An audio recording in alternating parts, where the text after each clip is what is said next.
बिस्मिल्लाहिर्रहमानिर्रहीम। मैं असलाउद्दीन अवानी सीरिया सिंधी थॉट्स क्लास 7th जी मैथमेटिक्स जारी है। Unit number 5 square root of the positive numbers असा जो चैप्टर है।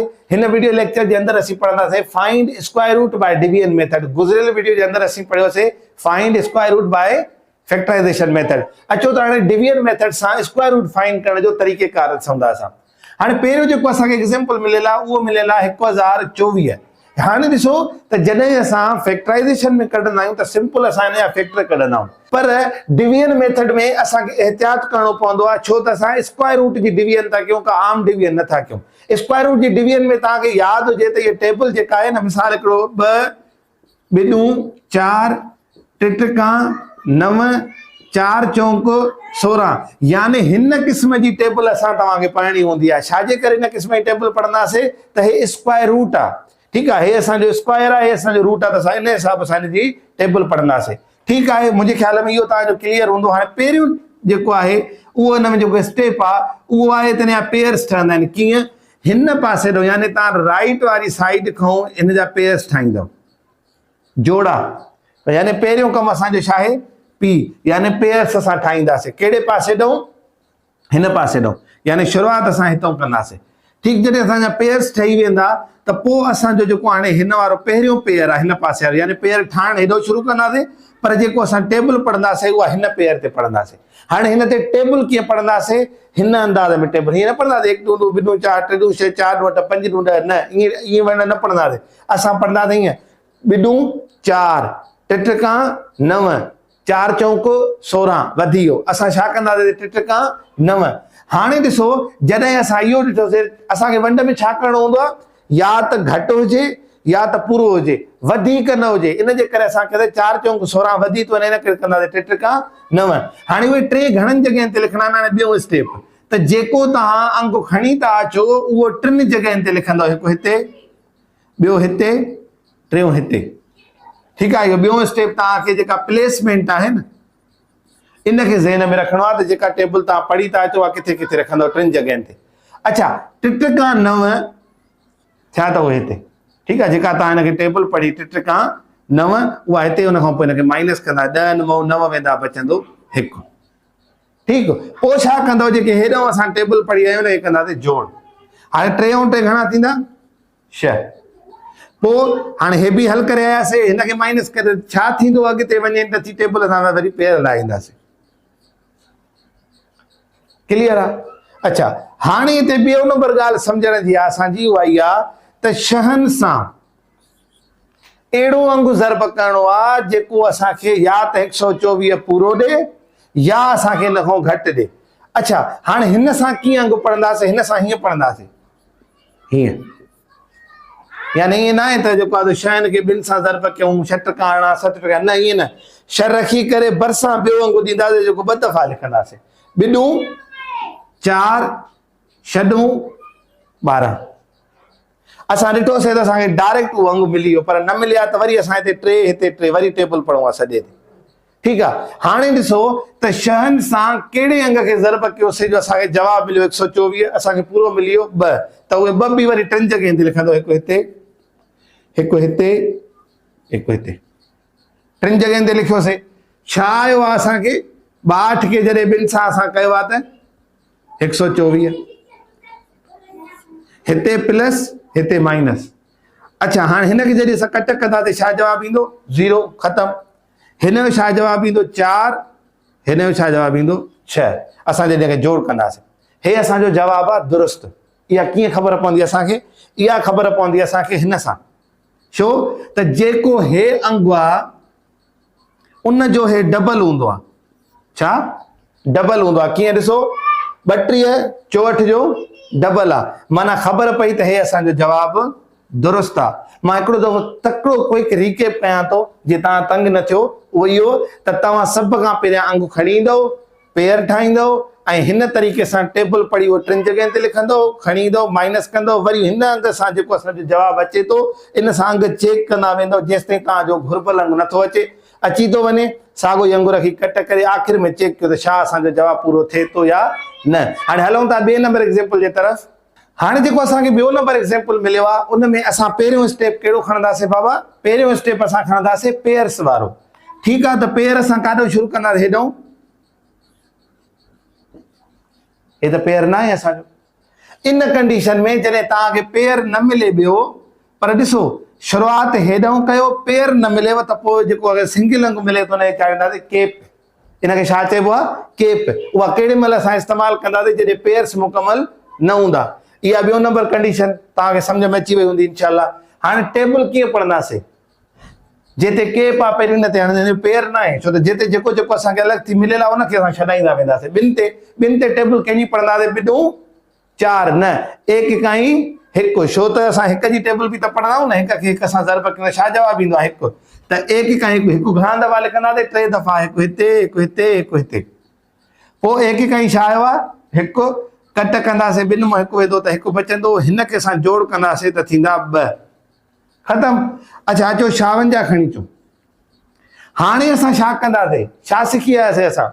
हिन अंग सां अंग मटाईंदा वञो जेसि ताईं तव्हांजो हे जवाबु अचे।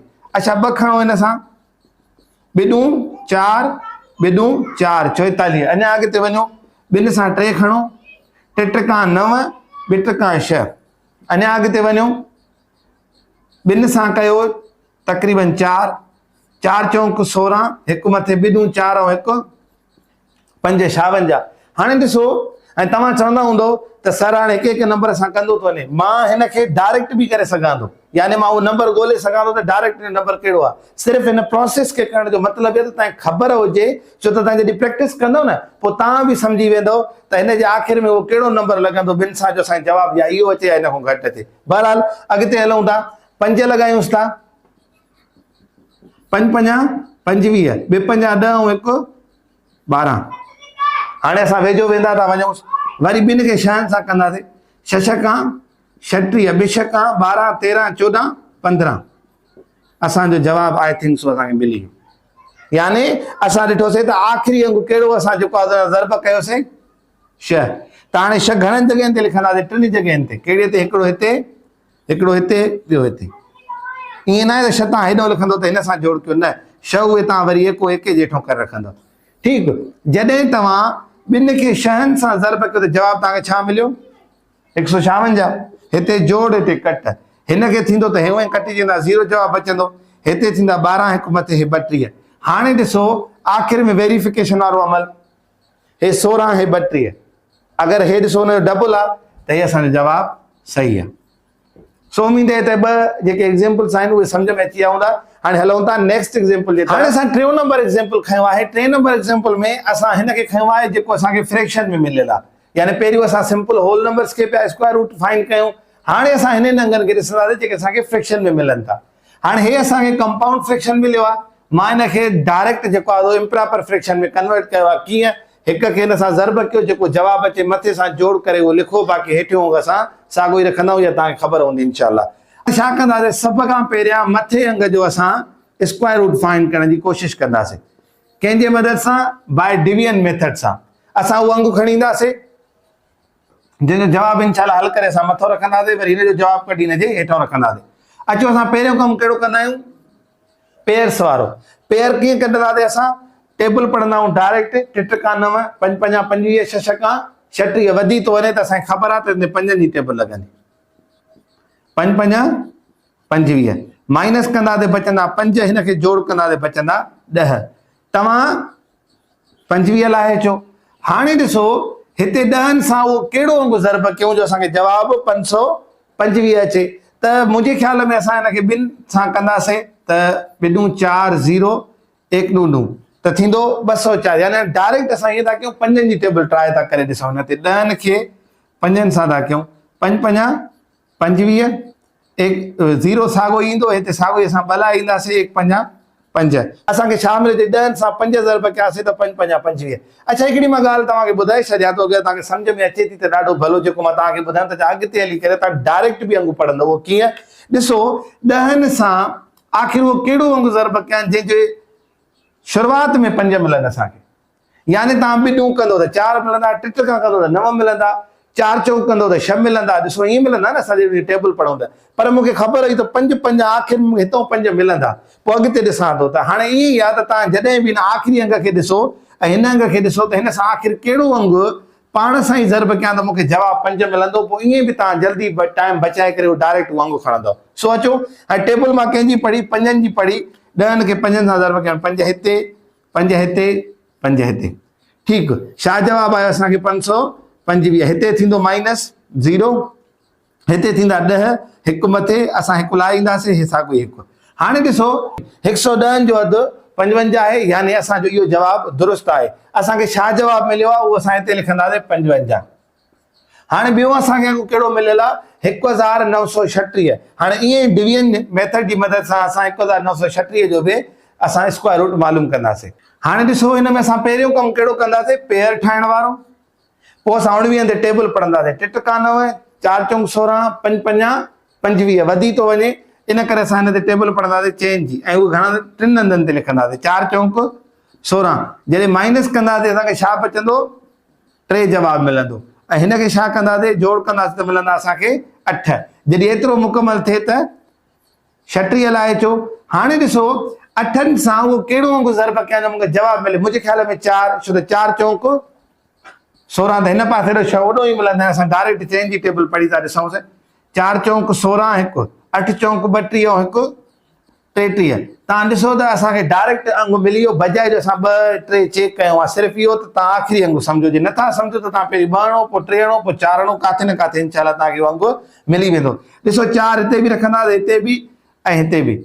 हिन खे छा जवाबु आयो आहे 336। हिते कंदासीं हुनखे -0 बचंदो, हिन खे कंदासीं जोड़ त 8 ऐं हिन खे कंदासीं त 8।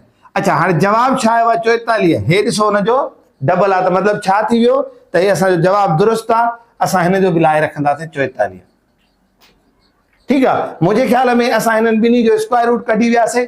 हाणे नेक्स्ट प्रोसेस कहिड़ो आहे असांजो, हाणे ॾिसो असांखे जेको जवाबु मिलियो आहे उहो मिलियल आहे 55 भाङे 44। छा इहे रिड्यूस थियनि था पाण में? हा बिल्कुलु, 5 यारो 55, 4 यारो 44। असांखे छा जवाबु मिलियो 5 भाङे 4। यादि रखो त जेकॾहिं असांखे इम्प्रॉपर जवाबु मिलंदा असां छा कंदे हुनखे कंपाउंड में रखंदा आहियूं। असांखे रखिणो बि कंपाउंड में, छो त असांखे दर्जो छा में मिलियो हुयो, कंपाउंड में मिलियो। त जॾहिं असां हिनखे कंपाउंड फ्रैक्शन में तब्दील कयोसीं त छा जवाबु आहे, हिकु सॼो 1 भाङे 4। सो अहिड़े तरीक़े सां जॾहिं असांखे सिंपल डायरेक्ट मिलनि, ॿी असां हुनजो डिवीजन मेथड सां कीअं स्क्वायर रूट कढंदासीं सम्झी वियासीं, ऐं असांखे फ्रैक्शन में मिलनि था, कंपाउंड में मिलनि था, तॾहिं बि असां हुननि खे हल करे उन्हनि जा जवाब कढी सघूं था। हाणे असां जेको लास्ट एग्जाम्पल खयो आहे उहो आहे डेसिमल में। हाणे डेसिमल में असां कीअं कंदासीं, यादि रखो त असां साॻिए तरीक़े सां पेयर ठाहींदासीं, ऐं हिते हिन डेसिमल पॉइंट खे असां नोट ज़हन में रखंदासीं, असांखे इहा मिलियल आहे। बाक़ी डिवीजन मेथड जे कंदा आहियूं उहे कंदासीं। ॾिसो हिन ते 10 जी टेबल ते कहिड़ी वेंदी, 3 का 9, 3 हिते 3 हिते। जॾहिं 9 है त माइनस छा बचंदो असां वटि 1, ऐं हिन ॿिन्ही खे जोड़ कंदासीं, छा जवाबु मिलंदो असांखे 6। हाणे ॾिसो ॿियो पेयर असां पोइ लाहींदासीं, पहिरियों असां हिन पॉइंट खे मथे शिफ्ट कंदासीं। जॾहिं पॉइंट मथे शिफ्ट थी वई त हाणे तव्हां पेयर लाहे अचो 124। त 6 सां मुंहिंजे ख़्याल में 2 ज़र्ब कंदासीं त जवाबु असांखे मिली वेंदो। ॿिन्हूं 4, छाजे करे त आख़िर में 4 त मां सम्झंदुमि त 2 सां ई थी वेंदो, ऐं छॾूं 12। छा जवाबु आहे असांजो 124। त कंहिंसां आयो 2 सां, 2 हिते 2 हिते, ऐं 124 लाइ ईंदासीं। हिन खे असां कट कंदासीं त 0, हिन खे जोड़ कंदासीं 4, हिते थींदा 6, ऐं इहे 2 असां हेॾे बि लाइ ईंदासीं। तव्हां ॾिसो त अगरि असां 32 रखूं त हे 64 हुनजो डबल आहे, यानी हे असांजो जवाबु दुरुस्त आहे। यानी अगरि 10.24 असांखे स्क्वायर रूट मिले थो त इन जो जवाबु छा मिलंदो, माना हे अगरि असांखे स्क्वायर मिले थो त इन जो रूट असांखे हिन तरीक़े सां मिलंदो, हे असांजो जवाबु आहे। हाणे असां ॾिठोसीं असां होल नंबर्स हुजनि, फ्रैक्शनल हुजनि या डेसिमल हुजनि, असां हुनजा एग्जाम्पल्स कयासीं। उमेद आहे त तव्हांखे इहे सभु प्रोसेसिस सम्झ में अची विया हूंदा। इन द लास्ट हाणे 5.4 एक्सरसाइज आहे असांजा। अगरि ही एग्जाम्पल क्लियर आहिनि त असां हिन एक्सरसाइज खे बि इनशाला आराम सां करे वेंदासीं। हाणे तव्हांजे साम्हूं मां एक्सरसाइज रखां थो ऐं हिनखे 1 बाय 1 हल कंदो त जीअं तव्हांजी प्रैक्टिस थी वञे। हाणे असांखे ए में मिलियल आहे find the square root of the following. हाणे हिन जो स्क्वायर रूट मालूम करणो अथव, ऐं यादि रखी छॾियो जंहिंजे मथां स्क्वायर आहे त उहो बेस हुनजो छा हूंदो आहे, असां ऑलरेडी पढ़ी आया आहियूं त हुनजो उहो हूंदो आहे रूट। बी में मिलियल आहे find the square root by factorization method and division method. त ॿिन्ही मेथड सां हिन जो मालूम कंदव, असां सिखी आया आहियूं। सी में मिलियल आहे find the square root of the following fractions by factorization and division method. हाणे तव्हांखे मां हींअर इहो एग्जाम्पल्स कराए चुको आहियां, त इनशाला हुनजी मदद सां हिनखे हल कंदव। डी में मिलियल आहे find the square root of the following decimal by factorization and division method ॿिन्ही तरीक़नि सां हिन जा फैक्टर्स मालूम कंदो। इंशाल्लाह उम्मीद है त तव्हांखे हीअ एक्सरसाइज आसान लॻंदी। अगर काई बि हिन में दुश्वारी आहे कमेंट सेक्शन में ॿुधाईंदो, इंशाल्लाह उन ते बि असां वीडियो ठाहे वठंदासीं गॾु जो सिंधी तार सां। अस्सलाम वालेकुम वरहमतुल्लाह।